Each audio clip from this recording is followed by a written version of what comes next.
আসসালামু আলাইকুম। আশা করি আপনারা সবাই ভালো আছেন। আজকে আমাদের এখানে ১ সপ্তাহ ধরে বৃষ্টি হচ্ছে। একটুও বাহিরে নামতে পারছি না। তো বৃষ্টি দেখলেই ভুনা খিচুড়ি বা বিরিয়ানি খাইতে ইচ্ছা করে। তাই আমি বিরিয়ানি রান্না করতে চলে আসলাম। এই যে এখানে গোলমরিচ, জিরে, জায়ফল, জায়ত্রী একসাথে আমি বেটে নিব। আর পেঁয়াজ কুচিয়ে আমি তেলের মধ্যে দিয়ে দিলাম, বাদামি কালার করলাম।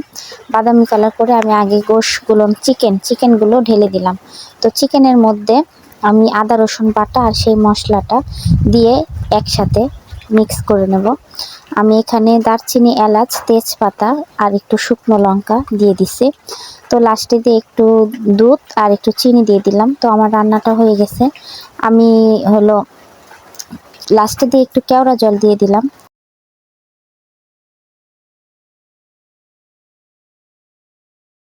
তো আমি আলাদা করে গোশ রান্না করলাম আর আলাদা করে পোলাও ভাত রান্না করি। আমি একসাথে রান্না করি না। তো একসাথে রান্না করলে লেটকা ভেটকা হয়ে যায়, ভালো হয় না সেটা। তো আমি আলাদা আলাদা করে রান্না করে এই যে দমে দিয়ে দিলাম। এখন এইভাবে অনেক সুন্দর করে এই যে নাড়াচাড়া দিয়ে করলাম, একদম দোকানের মতো হয়েছে, খুব মজাদার হয়েছে। আমি এখানে কোনো ফাঁকি মশলা ব্যবহার করিনি।